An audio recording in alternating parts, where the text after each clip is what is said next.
Hello and welcome back. Besides the massive changes that's done on the storyline missions, there is also a massive change on the encounter missions. They are also classified as the normal missions. Well, it's time to check them out and it's time to see what the changes are. Now, first thing that I did notice is the reward was increased. Missions that usually were giving around 50 to 90,000 ISK give around 500,000 ISK, which is a very nice change.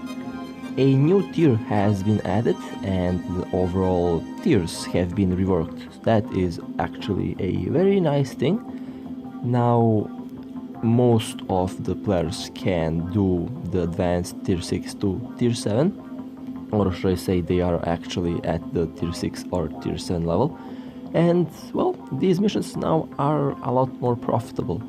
And well, I'll be doing a couple of them to see what the changes actually are.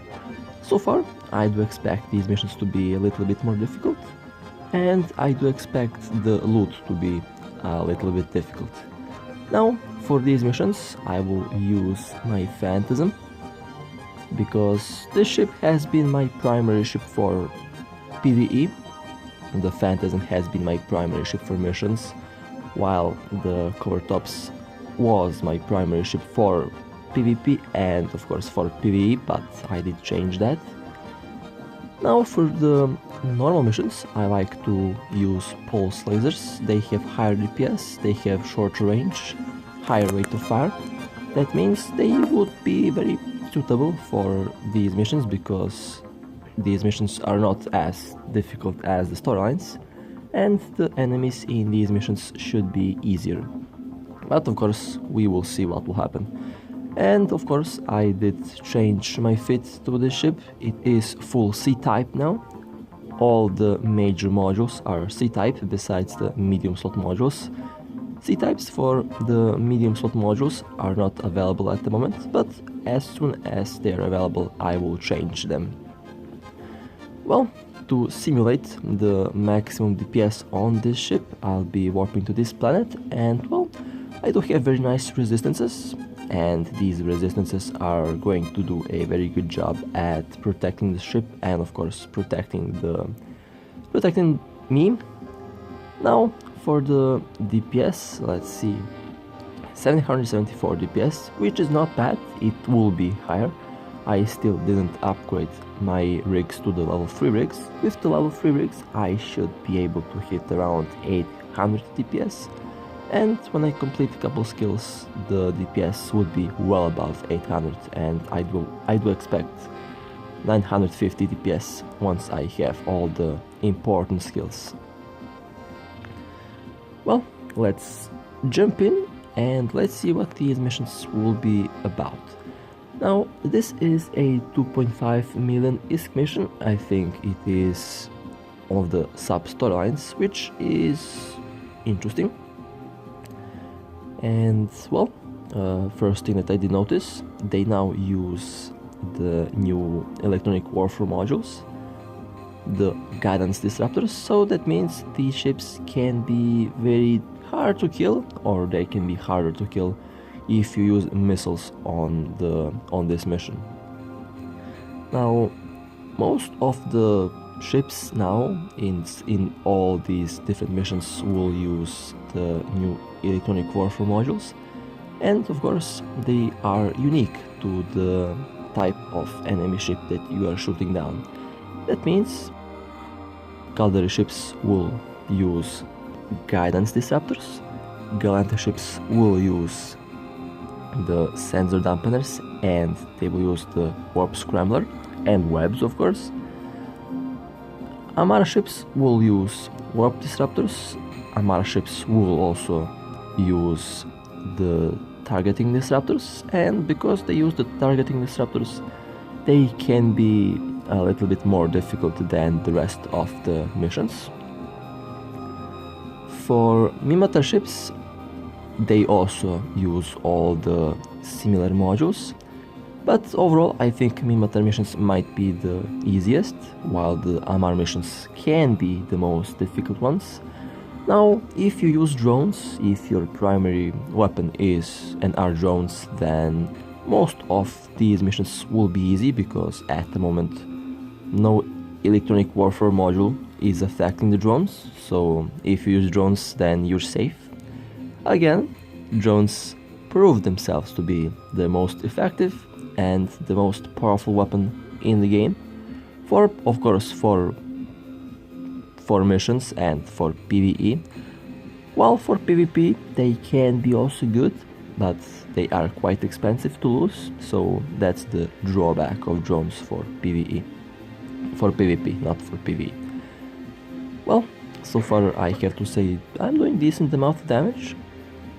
They did increase the overall health of these enemy ships, and that's one of the major changes that I did notice.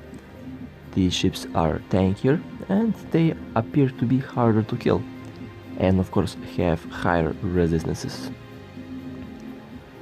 Well, on to the next Blackbeard. Now the pulse lasers are excellent for PvP, but because I do want to destroy these ships quicker, I am using the pulse lasers in missions.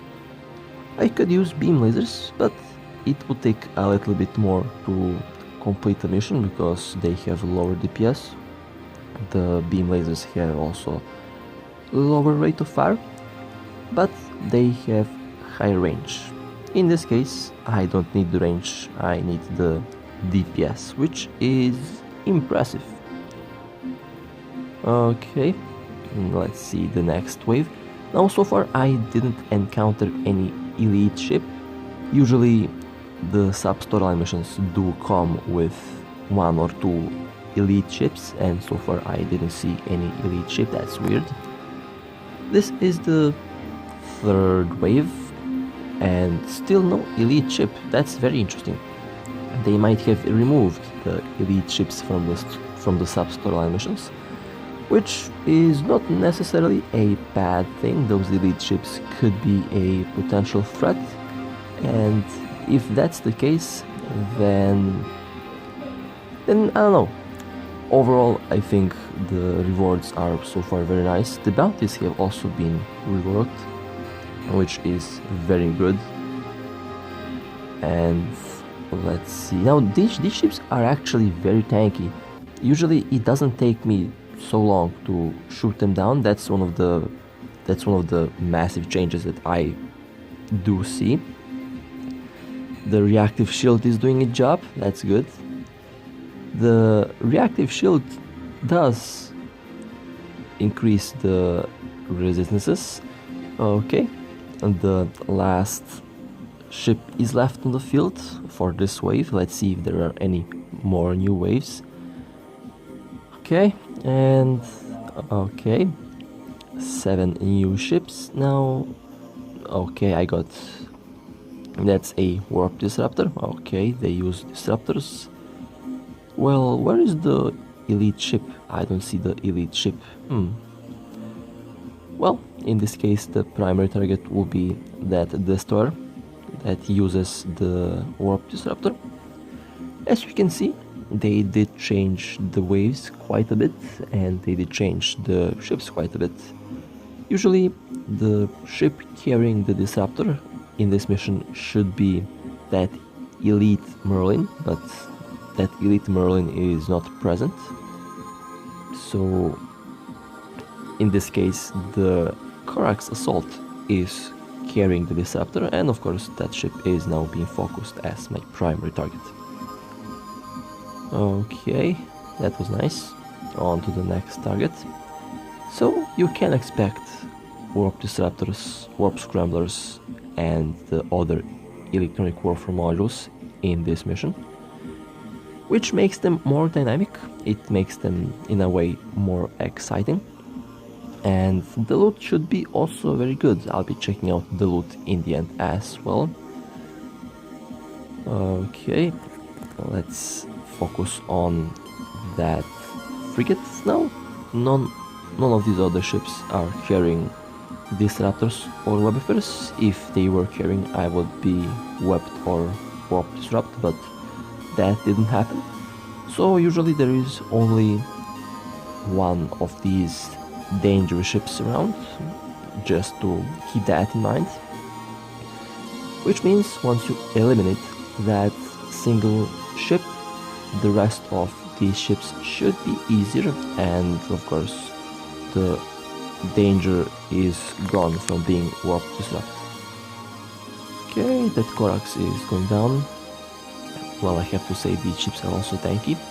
I should also focus on the Osprey, that is the logistic ship here. And I'll focus on the Blackbeard instead of the Osprey for I don't know what reason. That's kind of funny. You should always target the logistics first, because they do repair the shield of their allies, and they can be a problem if your DPS is slow. Okay, and this should be the last ship. Okay, nice. Let's see. Well, this was a overall very fun to do mission. Now let's jump on the next one. This is also a 2.5 million ISK reward mission, and it is a little bit different from the first one, mostly in the composition of the enemy ships, but overall they do appear to be roughly the same in terms of difficulty. And let's see what will happen. Now, in the loot, in the previous mission, I didn't encounter any elite wreck, so I think the elite ships might have been removed from these missions. And well, that's kinda a very interesting change, because the elite ships supposed to make the mission difficult. Now, of course, I know they did add a lot more of the ships that do carry Webifers, disruptors, and other electronic warfare modules, but the elite ships did kind of bring a little bit more excitement to the mission. Now, the loot was kind of weird. I did get mainly only wrecks with only one field module, and that is kind of weird. Now, the field module can be good, can be very nice, but it isn't that expensive at the moment. And the wrecks can be sold for a decent price if you do collect a lot of wrecks. And of course, in my case, I do have a lot of wrecks laying around in my home base. Now, that might be a good thing, but I still do prefer to get other loot. Now, that might be only specific to that mission. It is also highly possible that most of the missions have specific loot. And of course, I will also test that out as time goes on. Well, let's focus on that destroyer now. As always, the destroyer will be my primary target, because the previous mission did have these destroyers to carry disruptors, and I don't want them to fly around with disruptors. Okay, that destroyer was the first kill. Now let's go on to the Blackbeard. A little bit different composition and a little bit different enemy ships, which is interesting. It might be the random composition of these encounters that the developers did speak about, or it might be that these storyline missions are just that a little bit different. Okay, let's shoot down this Ferox. It is the last enemy ship of this wave. Let's see what the next wave will bring. I am quite curious. Okay, 6 new enemy ships. Okay, 2 of these destroyers. The destroyer will be the primary target. After the destroyer, I'll focus on the rest of the ships. And well, the last ship of this wave is this Ferox. They are doing very minor damage to my ship.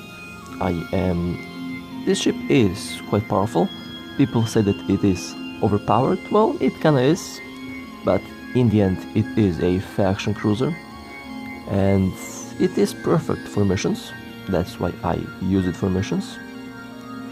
It is also good for PvP, but lately I wasn't that lucky in catching stuff with this ship because people just, as soon as I jump in the system, everyone just runs away, and that's why I prefer the cover tops for PvP.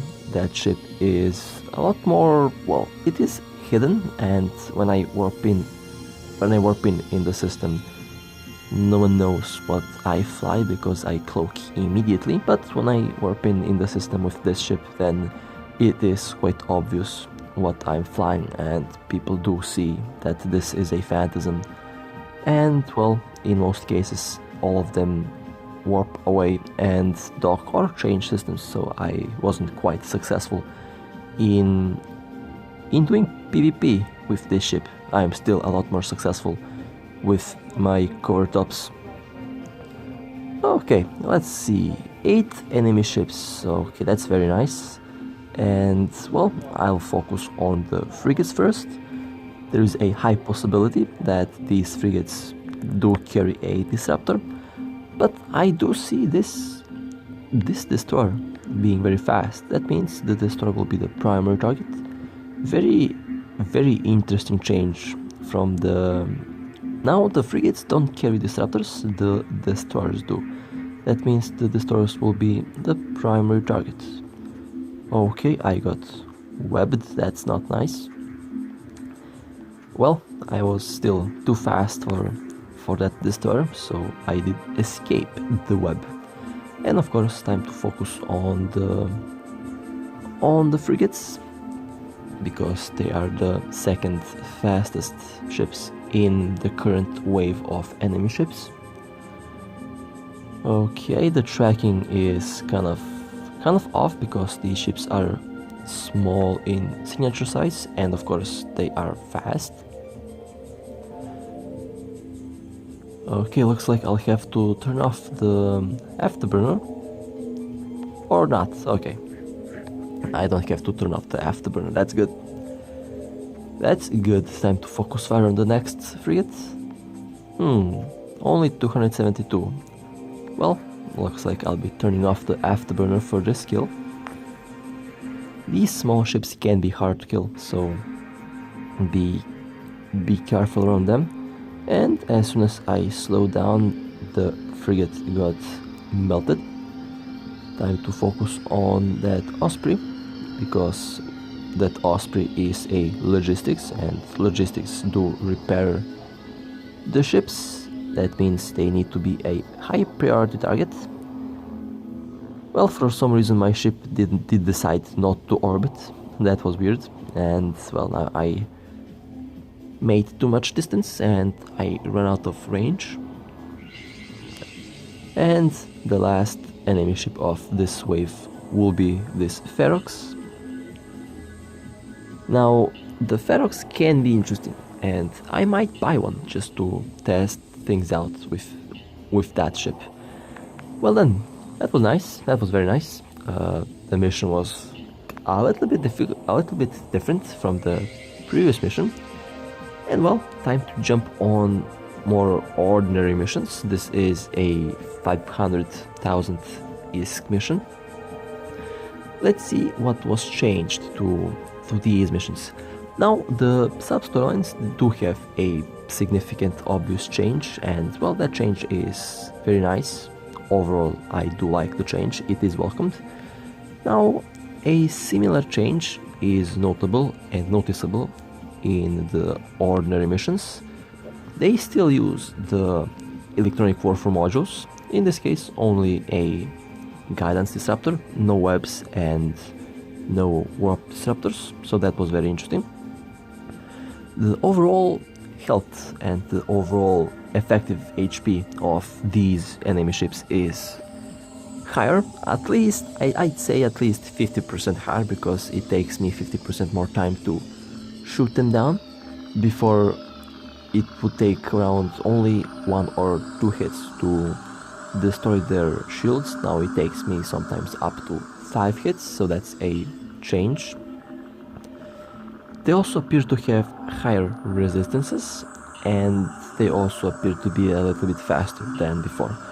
The weapon changes are still present, of course. The enemy ships use missiles in this case, and well, they do not that much damage to me because of my high resistances and of course because of my very high velocity. But in the end, the mission is not that difficult from the previous change. They do give a lot more ISK, that's for sure, and they do give very interesting loot. But overall, the difficulty is the same, and most of the ships can do the missions just fine. Now for the missions, I do recommend the Rapture, I do recommend the Thorax, the Maler. These ships are fantastic for missions. They're also quite cheap, they're not very expensive, and of course they still do decent damage and they get the job done. But for example, for storylines, they also can be quite effective.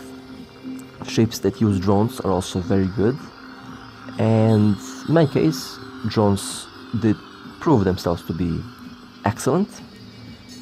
Now I do fly the Phantasm, and the Phantasm is at the moment one of the best ships for storyline missions because of its speed. It has very good tank and it has very decent DPS. Okay, on to the next mission. Now these missions in composition will mostly be the same. Of course, the enemy ships can be a little bit different. In this case I do have 2 of these MOAs. And oh my god, they are bombarding my ship. It looks like I'm taking a lot of damage, but they are barely scratching the surface of my shield, which is kind of funny. Now, missiles can be affected, missile damage will be affected by your ship's velocity. The faster you go, the less damage missiles will do to you. So keep the afterburner on at all times if you can, of course. MVDs will increase your signature radius and therefore will increase the missile damage on your ship, so keep that in mind. For these missions you don't necessarily have to use the weapon disruptors, but if you want you can. In my case I focused fully on DPS and on tank, and of course you can say that I focused on the ship's velocity. And let's see, this is the last ship of this wave. So far these missions are very profitable. You can use the tier 7 advanced missions for your primary source of ISK income, mostly because they do give very nice ISK rewards, and if you manage to shoot down these ships quite quickly, if you manage to clear these waves very fast, then you can also make very good ISK per hour. And of course, thankfully they also changed the jump requirements. Now the missions are a lot closer, and if you have the right ship, they are also cleared a lot faster. Well, with that being said, I hope you enjoyed. This was a fun little mission session. This was a fun run, and with that being said, stay safe, fly safe, and I'll see you next time.